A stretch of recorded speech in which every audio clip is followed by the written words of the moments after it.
Virgin Most Powerful Radio, sharing the gospel with clarity and charity.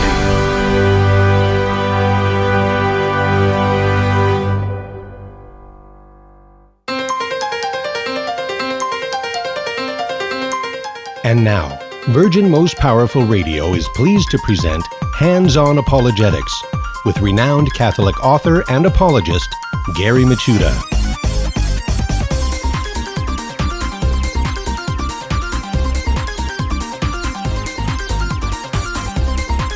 And it's good to be with you today. Yes, welcome to Hands-On Apologetics. You have entered into Virgin Most Powerful's Apologetics Dojo. I'm Gary Michuta, your host and sensei for this hour. And as always, we dive into the wonderful world of explaining, defending, and sharing the faith with confidence and charity. And it's good to be with you. Got an interesting show in store for you today. Coming off a recent debate with a Muslim apologist, our buddy William Allbrecht comes back to the dojo. And actually, we're going to talk about the very same thing he did on that debate. We're going to talk about whether the New Testament teaches the Incarnation. So that should be very interesting. It's not a very common subject, but I think it's a subject that we ought to know.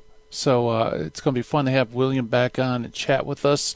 Also, as usual, we have Defining the Fallacy, and Defining the Fallacy for today is called the Wishful Thinking Fallacy. So a fun title right there. And also Meet the Early Church Father.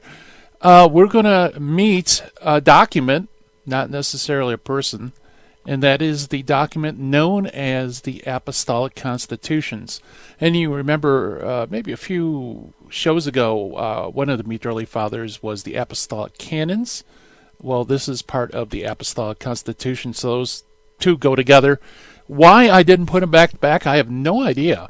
But nevertheless, we're going to treat the entire thing, which is the Apostolic Constitutions, and it's great to be with you. Thank you for joining us, and if you want to be part of the show, give us a call at 888-526-2151. That's 888-526-2151. I'd love to hear from you. Or if you want to shoot us an email, just send us an email at questions@handsonapologetics.com. It's questions@handsonapologetics.com.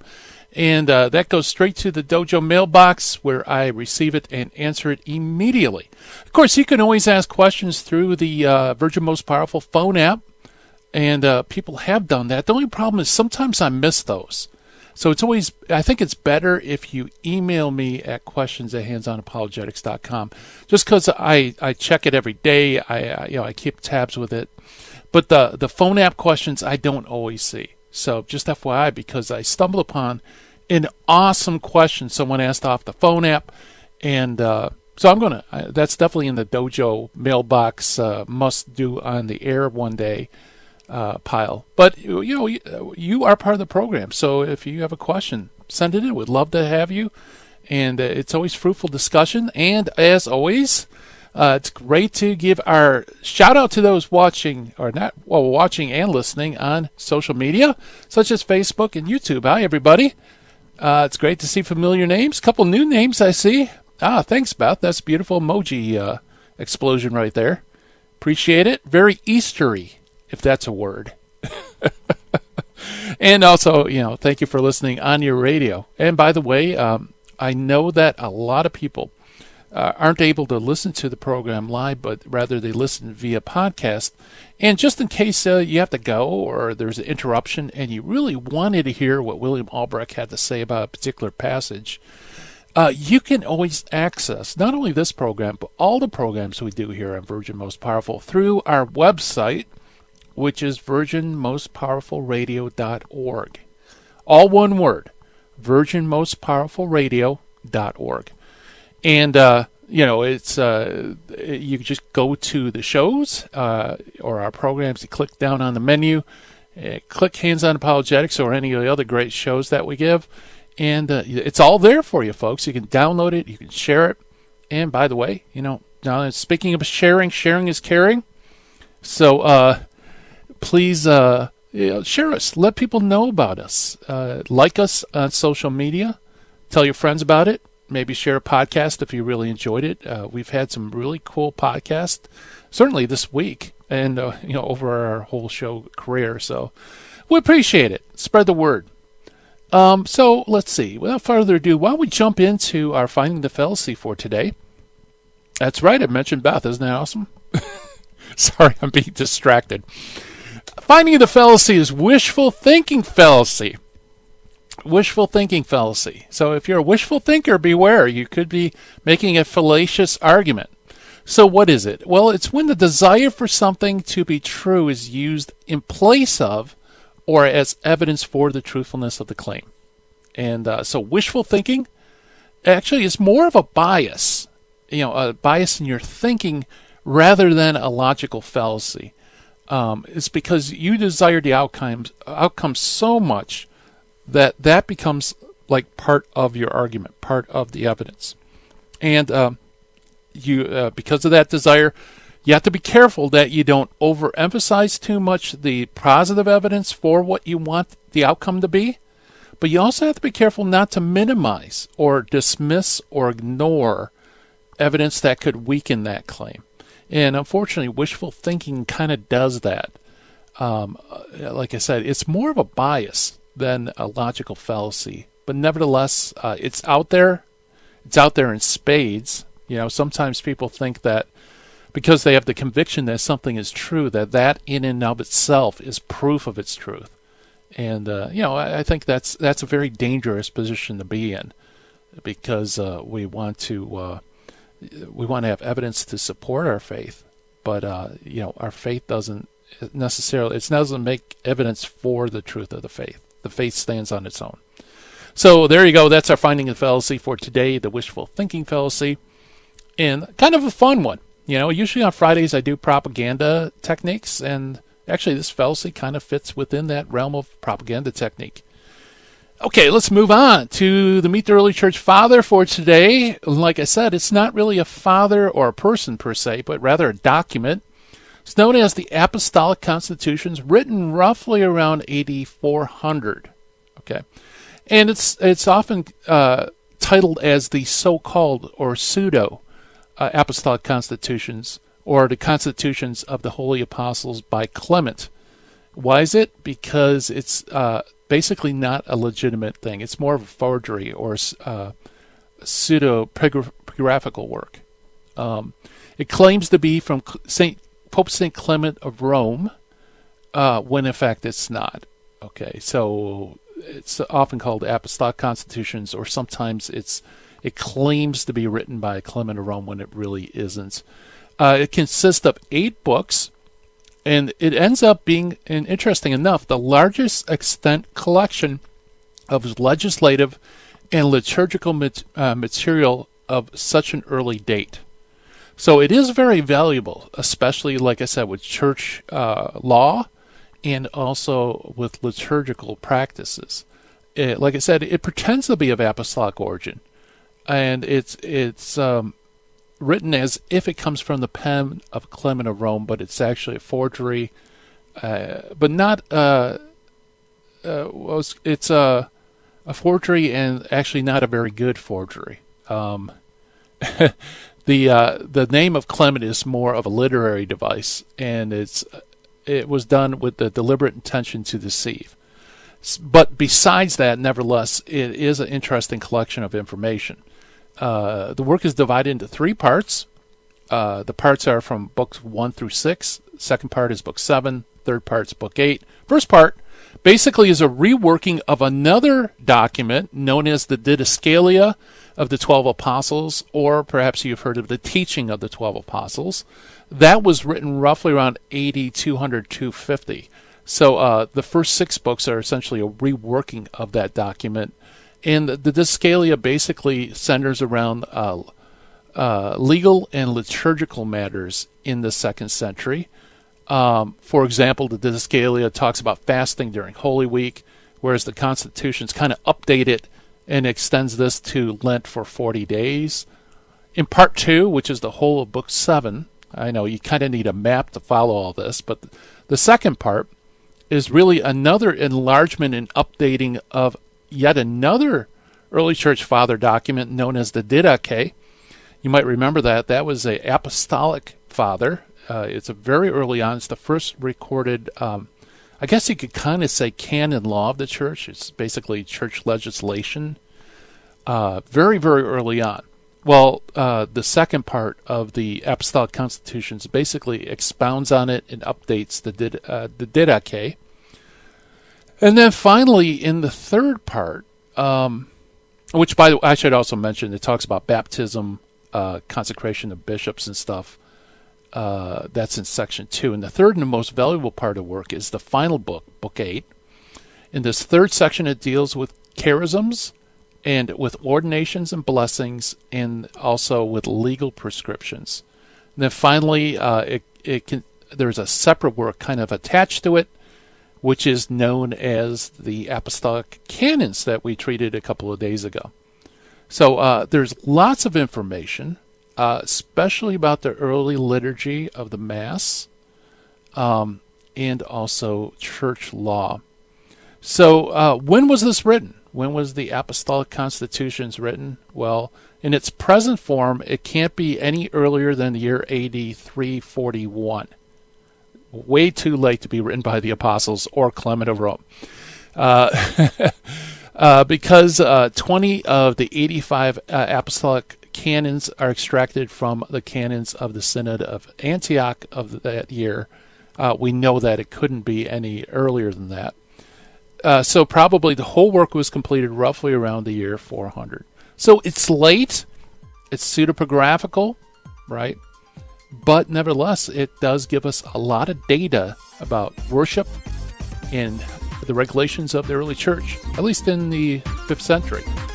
All right, stay tuned. We'll be talking with Master Apologist William Allbrecht after the break.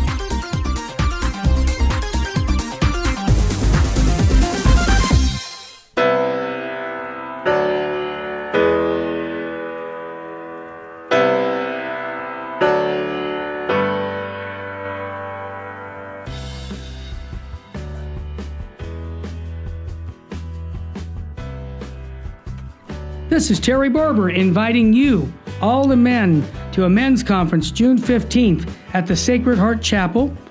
This is going to be a day where we're going to talk about true masculinity.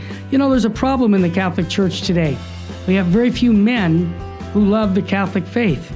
And I know a lot of the wives that I'm listening to right now saying, I want my husband to be on fire for the faith. Send him to the men's conference. Your son, send him to the men's conference by going to virginmostpowerfulradio.org or call 877-526-2151. That's June 15th. When your husband comes back from this conference, or your son, they're going to have a different view about their Catholic faith, because they're going to meet 3 men who love Jesus and his bride, the church, and are going to instill in them a love for Christ and his church, the Eucharist, Our Lady. Bring them to virginmostpowerfulradio.org. Sign up there or call 877-526-2151. Full sheen ahead. It is only because of your continued prayers and generous donations that Virgin Most Powerful Radio can broadcast live each weekday. We count on your spiritual and financial support because you understand the urgent need for Catholic programming that shares the gospel with clarity and charity, but without compromise. Please prayerfully consider becoming a monthly donor. You can set it up with the touch of a button on our website, catholicrc.org.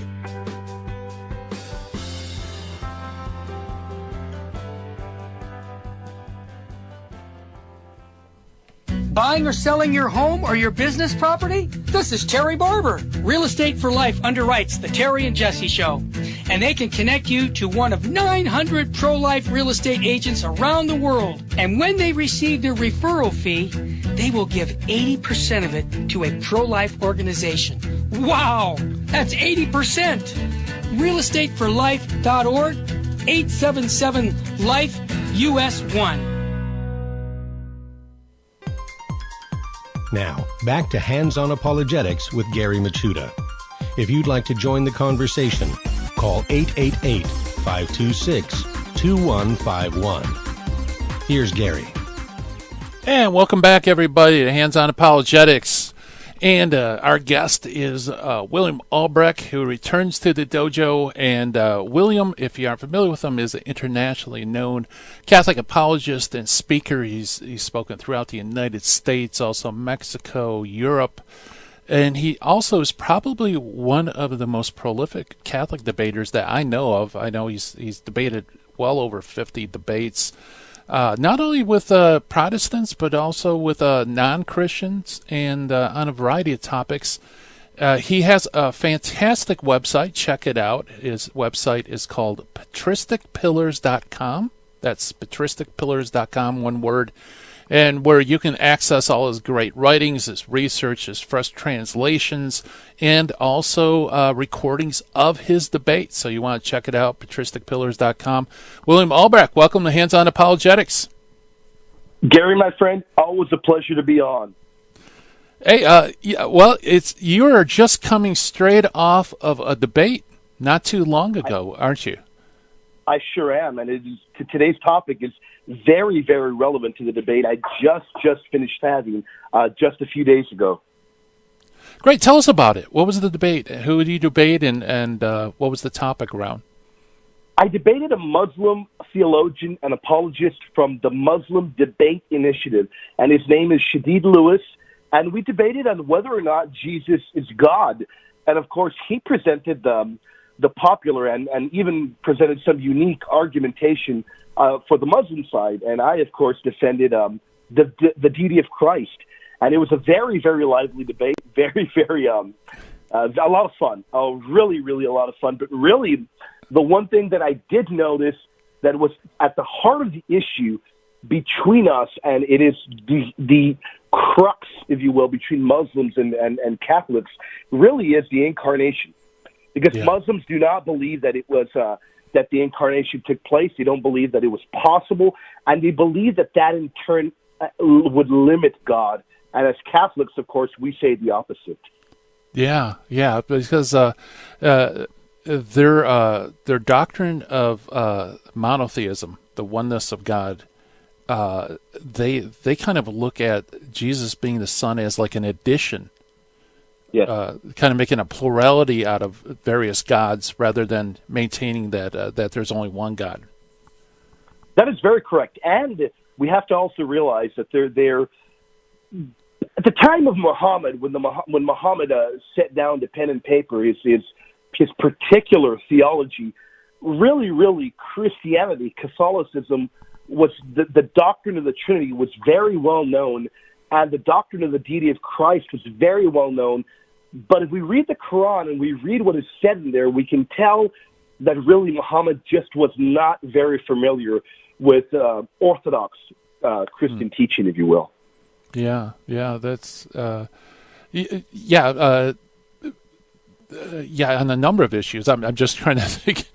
In a way, it's like it's not purely a Islamic thing too. I mean, throughout church history, there's always been difficulty expressing the correct understanding of the Incarnation. Yes, very, very true. There always has been. Really, from the very beginning, from the very get-go, we have seen Paul. We've seen individuals like Ignatius, and later on individuals like Irenaeus and Tertullian battling against the heretics that really attacked the core of the faith, which, as we know, the Incarnation is a very, very key doctrine to our faith. It is taught very, very explicitly in the New Testament, and to claim otherwise really is just to really not have a good grasp of the Bible. Very good. Yeah. Well, let's begin by settling our terms. What exactly is the Incarnation? What do we mean by that? Very good question, Gary. And whenever people ask me, what do we mean by the Incarnation, I love to point them towards the compendium to the Catechism of the Catholic Church. And also New Advent. NewAdvent.com is a great website. I'm going to go ahead and read what they say in brief. The compendium says, God is truth itself, and as such, he can neither deceive nor be deceived.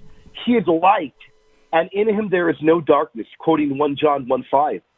The eternal Son of God, the incarnation of wisdom, was sent into the world to bear witness to the truth, as John 18:37 says.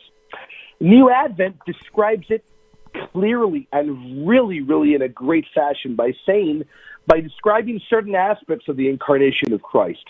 Mm-hmm. The incarnation implies three facts. One, the divine person of Jesus Christ, and two, the human nature of Jesus Christ, which is very important, and we'll cover that today. And three, the hypostatic union of the human with the divine nature in the divine person of Jesus Christ.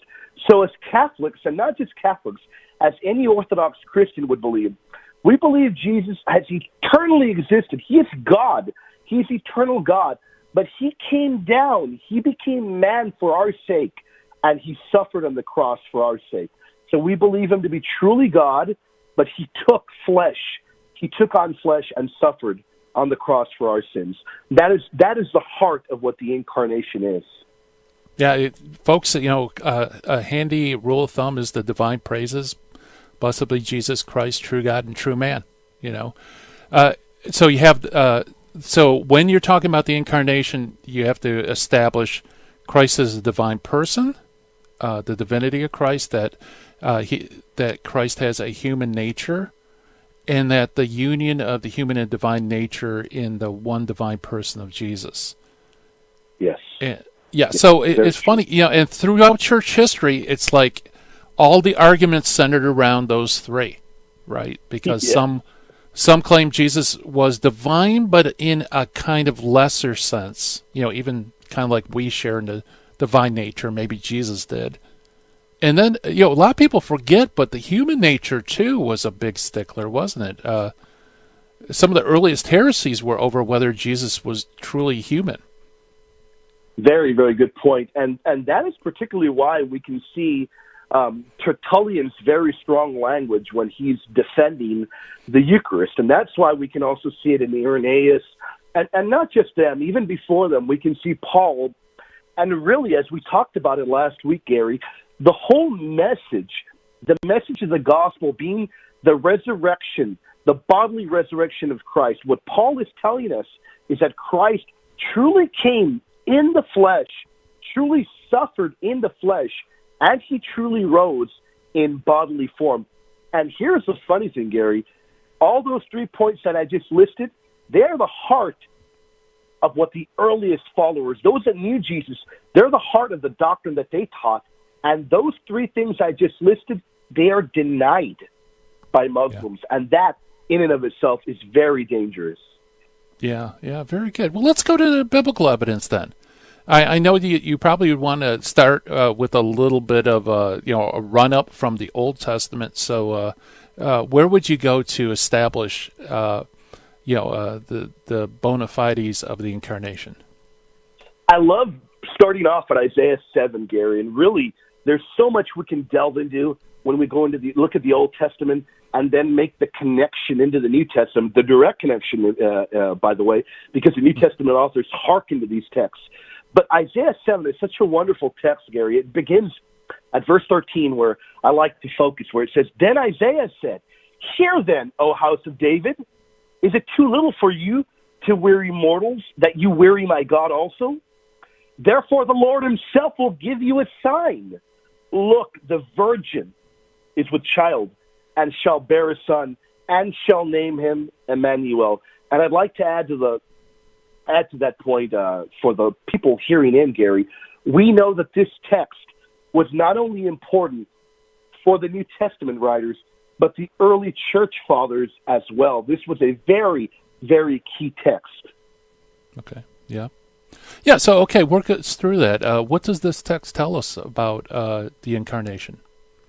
This text tells us a lot. First off, this text is telling us that a virgin will be found with child. And first off, that is very odd, really. If you're thinking about it, a virgin with child, and a virgin is going to bear a son?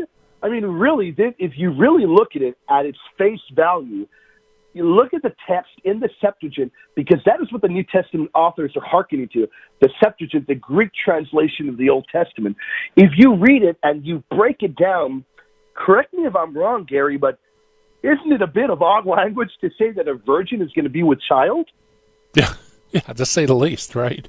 Yeah, very, very odd. But that shows you that it may sound like very odd language, but if you look at it, the Holy Family was not a normal family in terms of what we would look at of families to this day. They were a very unique, a very special family. That is why Isaiah 7 tells us a virgin is going to bear a son. And this text directly connects to what? Which virgin do we know bore a son? And we know that the Virgin Mary, the mother of Christ, Mary, the mother of our God, did bear a son. And that is why we believe in the Incarnation. As early as Isaiah 7, those that remember the Septuagint wasn't, it's not like Catholics sat down and translated this into the Greek. This existed well before Matthew, Mark, Luke, or John sat down and put their writings to paper. So this was written well before their time. This was an ancient prophecy, and it was fulfilled in Jesus of Nazareth when he came down in the flesh. Very good. Yeah, so you have not only the humanity of Christ, that the virgin's going to bear a son, a human son, but that its name shall be Emmanuel. Yes, God with us. Which points to his divinity. That is correct, yes. So you've got the heart of the Incarnation, because remember, as you pointed out very eloquently, Gary, as you pointed out, what is the Incarnation? We can't just focus on the fact that Jesus is in the flesh. Okay, you're right, he's in the flesh. But who is Jesus Christ? Remember, Jesus Christ you can't divide him up. He's two persons, one the divinity, one the humanity. No, Jesus was fully God and fully man. So the Incarnation, the heart of that, you can find that teaching as early as Isaiah 7, and that is why the New Testament authors saw that as so key and so important, and that is why the early church fathers saw that as being very important as well. Very good. Yeah, so if you're going to bring up Isaiah 7:14, there's also that other passage in Isaiah 9 that's often linked with that. What does that have to tell us about the Incarnation? A very, very good question, Gary. Isaiah 9, beginning at 9:6, starts off in a really, really eloquent passages, just a really beautiful text. It says, "For a child has been born for us, a son given to us. Authority rests upon his shoulders, and he is named Wonderful Counselor, Mighty God, Everlasting Father, Prince of Peace. His authority shall grow continually, and there shall be endless peace. For the throne of David and his kingdom, he will establish and uphold it with justice and with righteousness from this time onward and forevermore. The zeal of the Lord of hosts will do this." Very good. Okay, that's Isaiah chapter 9. When we come back on the other side of the break, William, why don't we unpack that and see what it has to say about the Incarnation? Sound good? Yes. All right, listen to Hands On Apologetics, folks. Stay tuned.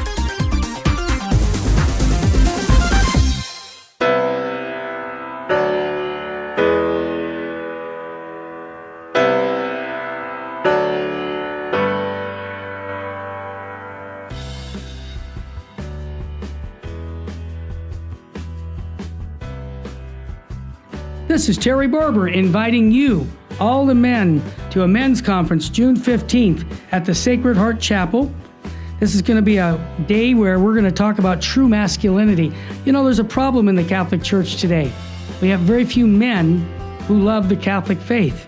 And I know a lot of the wives that I'm listening to right now saying, "I want my husband to be on fire for the faith." Send him to the men's conference. Your son, send him to the men's conference by going to virginmostpowerfulradio.org or call 877-526-2151. That's June 15th. When your husband comes back from this conference, or your son, they're going to have a different view about their Catholic faith, because they're going to meet three men who love Jesus and his bride, the church, and are going to instill in them a love for Christ and his church, the Eucharist, Our Lady. Bring them to virginmostpowerfulradio.org. Sign up there or call 877-526-2151. Full sheen ahead. It is only because of your continued prayers and generous donations that Virgin Most Powerful Radio can broadcast live each weekday. We count on your spiritual and financial support because you understand the urgent need for Catholic programming that shares the gospel with clarity and charity, but without compromise. Please prayerfully consider becoming a monthly donor. You can set it up with the touch of a button on our website, catholicrc.org.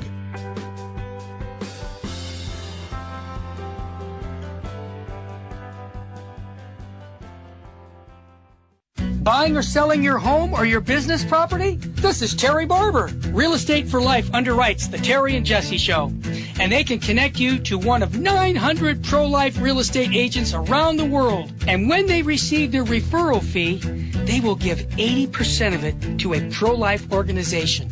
Wow! That's 80%! realestateforlife.org, 877-LIFE-US1. This is Jesse Romero. You're listening to Hands-On Apologetics with Gary Machuda on Virgin Most Powerful Radio. And welcome back, everybody. We're talking with Master Apologist William Allbrecht, who's coming fresh off a debate on the Incarnation. So I figured, hey, what better topic to talk about than the biblical roots for this? And William, right before the break, you were quoting Isaiah 9, which says, "For a child is born to us, a son is given to us, authority rests on his shoulders, and he is named Wonderful Counselor, Mighty God, Everlasting Father, Prince of Peace." What can you find in this passage that would support the Incarnation? Yes, this passage is so important, and this is exactly why the early church, those so familiar, those closest to Christ, really hearkened to this so much. First off, a child is born to us. That is very key that we must recognize. And then when we look at the titles that are going to be given to this child, he will be called Wonderful Counselor, Mighty God, Everlasting Father, and Prince of Peace, and his reign will have no end. It'll be eternal. Before we really unpack it completely, Gary, the one objection you would get from a Unitarian or a Muslim would be, look, you can't point to Jesus here because he's being called Everlasting Father. Really quick for those that are listening, Everlasting Father is in the term of Father of creation, not Father in the sense of God the Father. So this is a different, distinct person. This is a child that is going to be born. So this is something that is talking about an event that is going to occur in the future. So this would be somebody other than God the Father. And the titles that are given to this person will show, one, that he is Almighty God, Mighty God. His reign will have no end. He is eternal, and he's a child. He is human. That is so key to unpacking this text, that really, if we look at this, every one of these titles, Gary, what is incredible about them, they're talking about Yahweh. They're talking about eternal God. Yeah, very good. Yeah, so folks, a great way to remember this, if anybody ever challenges you on the Incarnation, just remember these two texts that are very frequently cited during Christmas. Isaiah 7:14, virgin shall conceive and bear a son, his name will be called Emmanuel, God with us. And also Isaiah 9, this is part of that wonderful movement in Handel's Messiah, that a son is born to us and he'll be called Wonderful Counselor, Mighty God, Everlasting Father, Prince of Peace. Beautiful. Very good. So there's roots in the Old Testament. Where would you go in the New Testament to show the Incarnation? In the New Testament, I love to begin with John 1. John 1 has such beautiful imagery and is telling you something incredible. John 1 says, "In the beginning was the Word, and the Word was with God, and the Word was God.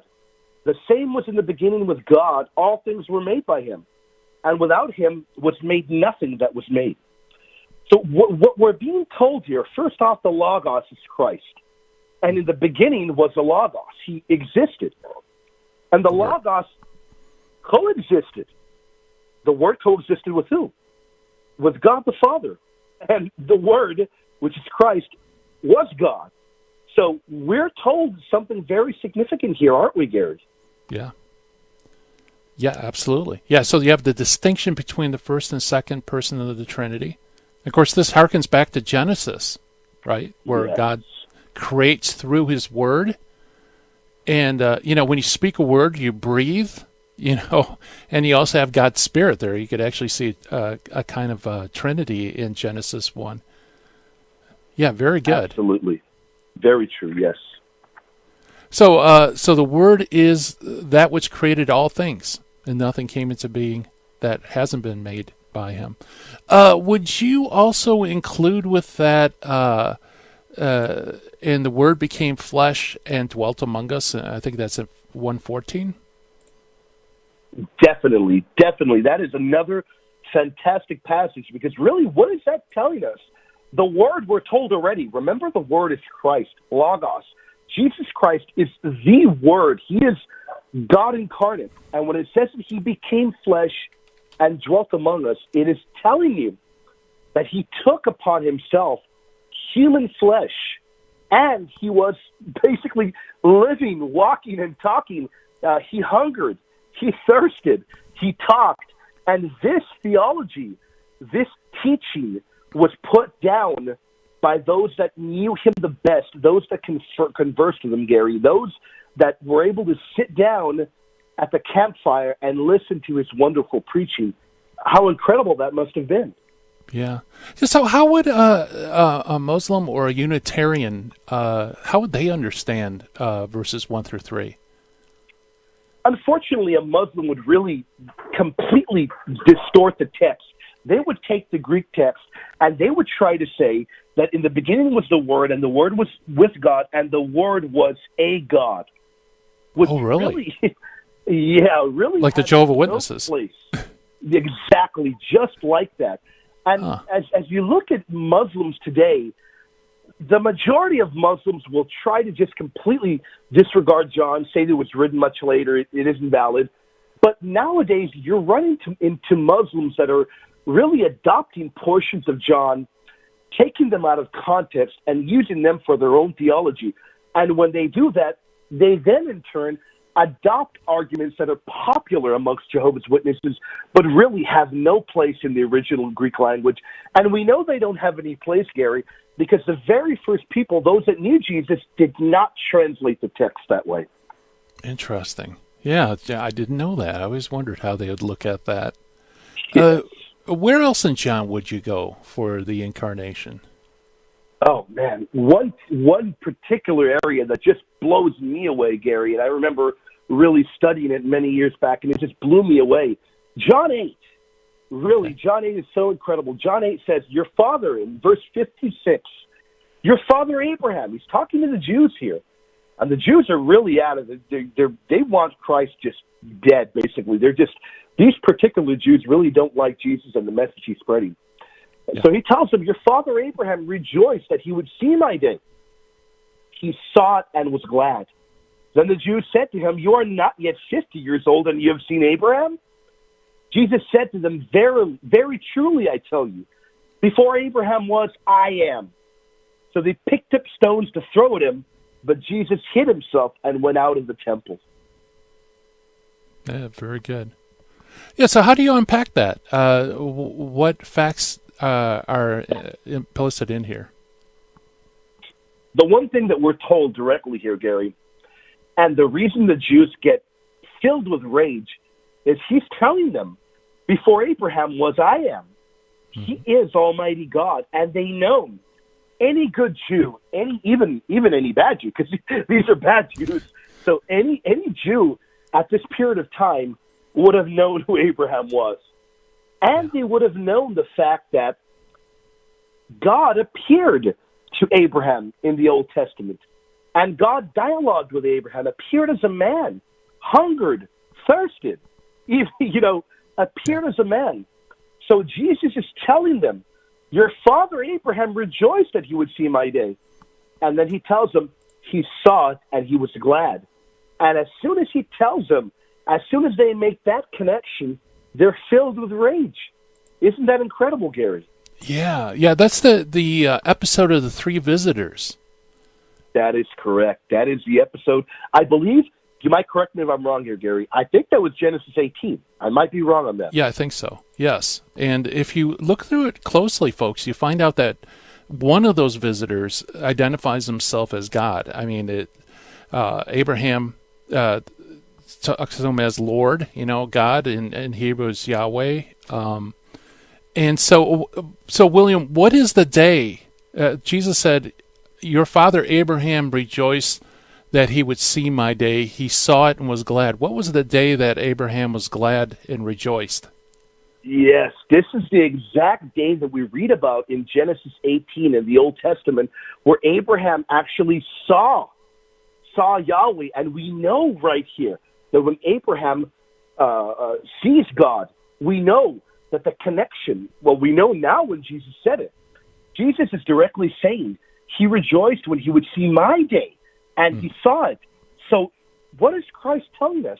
He's saying, hey, that was me. I conversed with Abraham. I came down as a man. That is something that is incredible, and the Jews understood exactly what day he was talking about, because Abraham was able to see it and was able to rejoice and embrace the fact that God had appeared to him.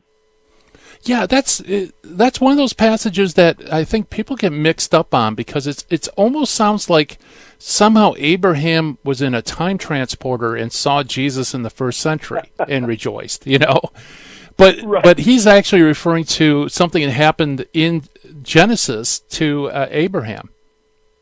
Yes, he is. And the Jews knew that. They knew exactly what he was talking to. They knew the text that he was referring to, and that is why the reason they get so enraged, so infuriated, and they truly believe this is blasphemy. But as we know, Gary, as Jesus said, destroy this temple and I will raise it up. They know. They found out later that when Jesus did resurrect, they found out that everything he said was indeed true, and he was not lying. He was truly God incarnate. He truly came in the flesh. But as we know, Jesus Christ has always existed. And before he came down, before he was born of a virgin, he conversed, he dialogued with their father Abraham. Yeah, and just so in case they didn't get the point in verse 58, it says, before Abraham was, I am. He gives the divine name that God gave Moses at the burning bush. I am, which just so happens to be the same name that God spoke when he visited Abraham. That is so correct, yes. Yeah, I love that passage too, because that whole context, if he isn't talking about that visitation back in Genesis, then him using the divine name doesn't make sense. But when you put the two together, it does. At all. Yeah, absolutely. Well, we're talking with William Allbrecht about the Incarnation in the New Testament. More on this to come, so stay tuned, everybody.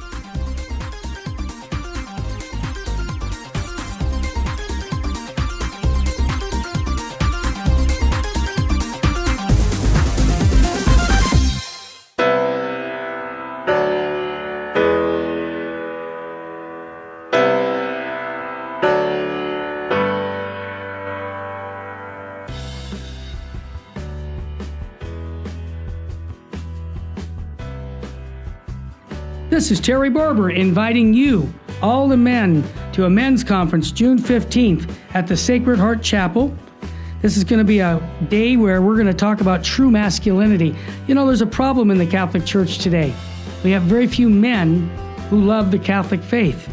And I know a lot of the wives that I'm listening to right now are saying, I want my husband to be on fire for the faith. Send him to the men's conference. Your son, send him to the men's conference by going to virginmostpowerfulradio.org or call 877-526-2151. That's June 15th. When your husband comes back from this conference, or your son, they're going to have a different view about their Catholic faith, because they're going to meet three men who love Jesus and his bride, the church, and are going to instill in them a love for Christ and his church, the Eucharist, Our Lady. Bring them to virginmostpowerfulradio.org. Sign up there or call 877-526-2151. Full sheen ahead. It is only because of your continued prayers and generous donations that Virgin Most Powerful Radio can broadcast live each weekday. We count on your spiritual and financial support because you understand the urgent need for Catholic programming that shares the gospel with clarity and charity, but without compromise. Please prayerfully consider becoming a monthly donor. You can set it up with the touch of a button on our website, catholicrc.org.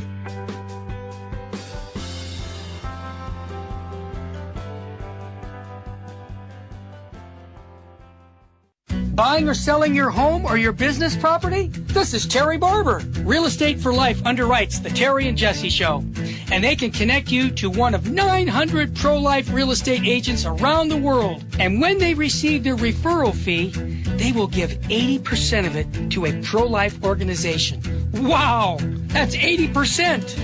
realestateforlife.org, 877-LIFE-US1. Now, back to Hands-On Apologetics with Gary Machuda. If you'd like to join the conversation, call 888-526-2151. Here's Gary. And welcome back, everybody. We're chatting with William Allbrecht, master apologist, and also one of the most prolific debaters out there from the Catholic perspective. Talking about the Incarnation. And I know Terry Barber always wants action items. So, action item is to memorize those three parts. What is the Incarnation? Jesus Christ has truly divine nature, a truly human nature, and their two natures are united in one divine person. So you remember that, you do well. William, one of the most important passages I know scholars go to in terms of the Incarnation is Philippians 2. So can you read it for us and tell us a little bit about it? Oh, definitely. And really, this is such an incredible text, historical text to go to. Really, here we read, Jesus emptied himself, taking the form of a slave, being born in human likeness, and being found in human form. He humbled himself, and became obedient to the point of death, even death on the cross. Therefore, God also highly exalted him and gave him the name that is above every name, so that at the name of Jesus every knee should bend, in heaven and on earth and under the earth, and every tongue should confess that Jesus Christ is Lord, to the glory of God the Father.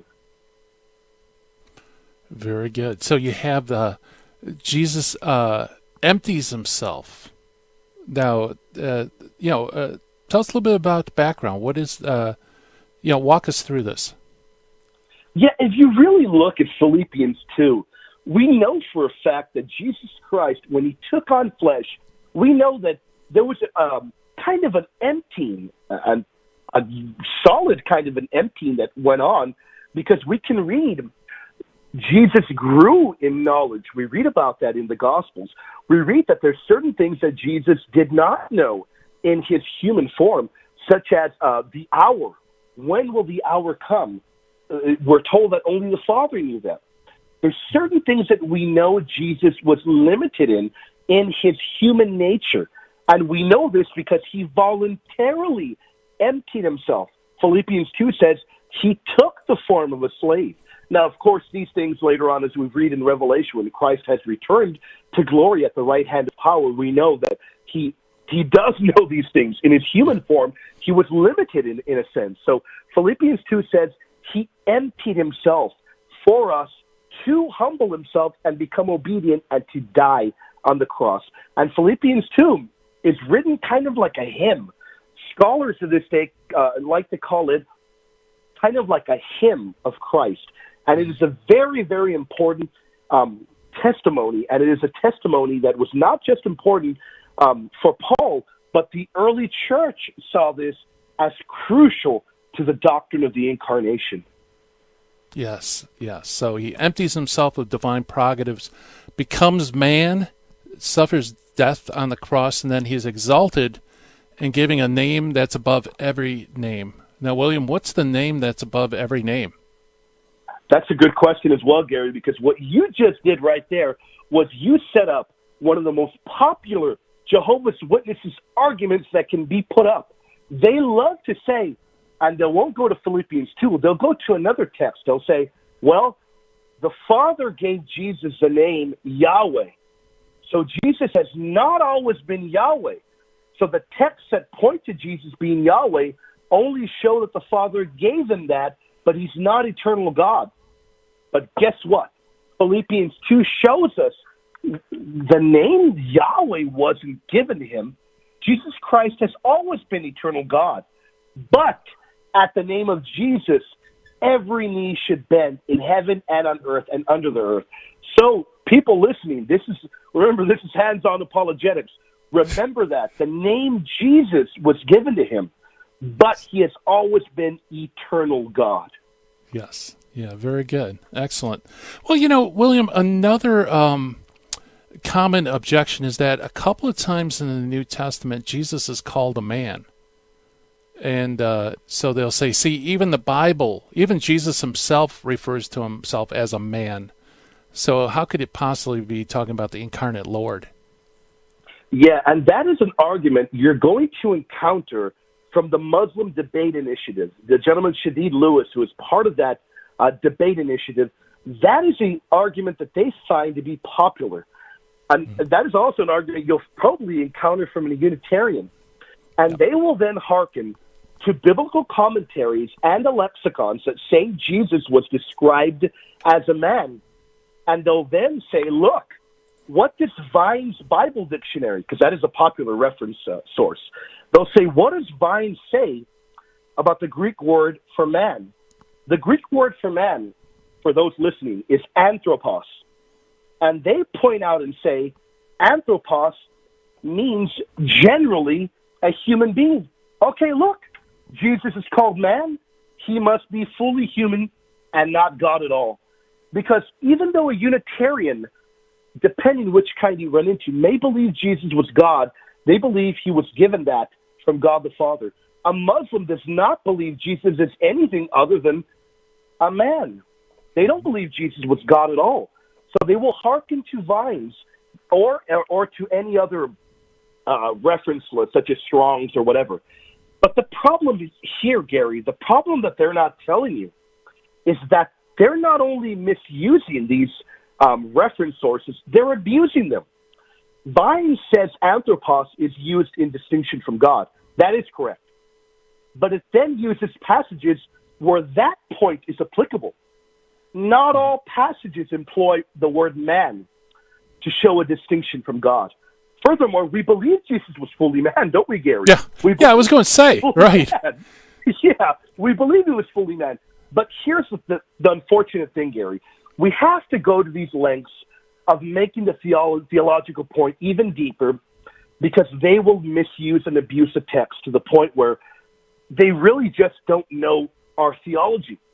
And if we have to go to Vines to refute them or to any other reference material, we'll do it because Vines shows a distinction. But if you go down to section K for the word anthropos for man, it tells us there is an exception. The phrase son of man and anthropos lists son of man for a title of Jesus. And what does that tell us? That says he is revealed, Jesus, not as the person known by the title, but as the one who is qualified to act as the judge of all men. He is the same person as in the days of his flesh, still continuing his humanity with his deity. This serves to distinguish him as they're seen in his glory and majesty in contrast to the days of his humiliation. So even there, Gary, we see there's no problem when Jesus is called man. He's fully man and he is fully God. Wow. Yeah, great. Very good. Well, we got solid scriptural basis for understanding the incarnation, and you're really just touching on kind of the tip of the iceberg. There's a lot more you could go into. Yeah. But we also have the early church fathers, the earliest Christians. How did they understand Jesus? Did they understand the incarnation from, the earliest times? Great point there, Gary. And as you know, here on Hands-On Apologetics, I love how you always love to delve into the church fathers. And why do you do that? Because they are very important. They come from the time closest to Christ. And a number of these, not only did they hear Christ preach, but they knew those that knew Christ the closest. Ignatius of Antioch, he tells us, and this is one of the most incredible writings I've read, in his Epistle to the Magnesians, chapter 6, he says, the ministry of Jesus Christ, here's the good part, who was with the Father before the beginning of time, and in the end was revealed. Do all then, imitating the same divine conduct, pay respect to one another, and let no one look upon his neighbor after the flesh, but continually love each other as in Jesus Christ. Let nothing exist among you that may divide you, but be united with your bishop and those that preside over you as a type and evidence of your immortality. So what is Ignatius telling us, Gary? He says the ministry of Jesus, who was with the Father before the beginning of time. Eternal God, like the Father, eternal God. Wow. Yeah, that's pretty much in your face, isn't it? Yeah, it really is. So if Jesus, so he's not denying the humanity of Jesus, right? He accepts the humanity of Jesus, yet in some way he also was with the Father before the beginning of time. So he's eternal. Definitely. Right. Definitely. He's eternal. And to hammer home the point of the fact that he took flesh, when he's writing to Polycarp in chapter 3, Ignatius could not be any clearer when he says, look for him who is above all time, eternal and invisible, but yet who became visible for our sake. That says it all there, Gary. He became visible, and as Ignatius says, yet who became passable on our account, and who in every kind of way suffered for our sake. Wow. Yeah, that's a very clear statement, about Christ's divinity and humanity. So Christ is above all, eternal and invisible, yet visible in time, able to suffer for our sakes. Yes. Excellent. Very good.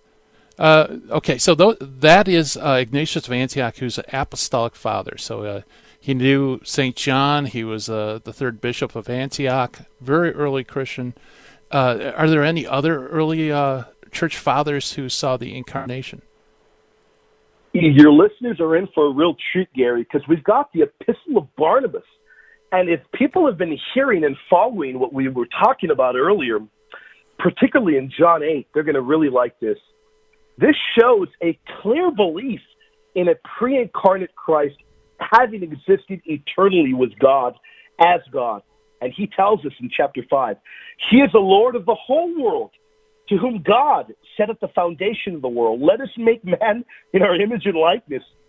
Then in chapter 14, this text tells us, Christ talked with Moses, and before the Incarnation, received from the Father the command to redeem us. Wow. Wow, what a great statement. Well, William, thank you so much for coming on the show. I can't believe the hour has just flown. Oh, flies when we're having fun, Gary. I tell you, great stuff. Well, thank you for coming on. And by the way, folks, if you want to check out William's works, his writings and his debates, go to patristicpillars.com. You can find all his information there. Coming up next week on Hands On Apologetics, we're going to have in the dojo Trent Horn, John Martinoni, Dr. Brian Bradford, and Roy Showman. It's going to be great shows in store for you next week. Coming up next, the dynamic duo of Catholic Talk Radio, the Terry and Jesse Show. High impact Catholic talk coming at you. It's time for me to shut down the Midwest Command Center for the weekend, folks. Turn off the dojo lights. I wish everybody a happy and blessed weekend. Take care. Bye-bye. In the 1990s, I lived and worked in Hollywood. But when my wife Betty's mom took ill, we relocated to Orange County.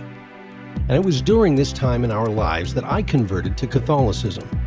Once my eyes were opened to the truth, I couldn't learn enough about the faith. But I had less free time than ever, especially with a long commute. That's when I discovered the real value of Catholic audio. Listening to cassette tapes transformed my daily commute into a miniature retreat. And that's the beauty of Virgin Most Powerful Radio today. Since the podcasts are archived, you can listen anytime on our smartphone app. I know how listening to Catholic audio can bring you closer to Christ and His Church. So I encourage you to visit the App Store or go to vmpr.org and download the app today.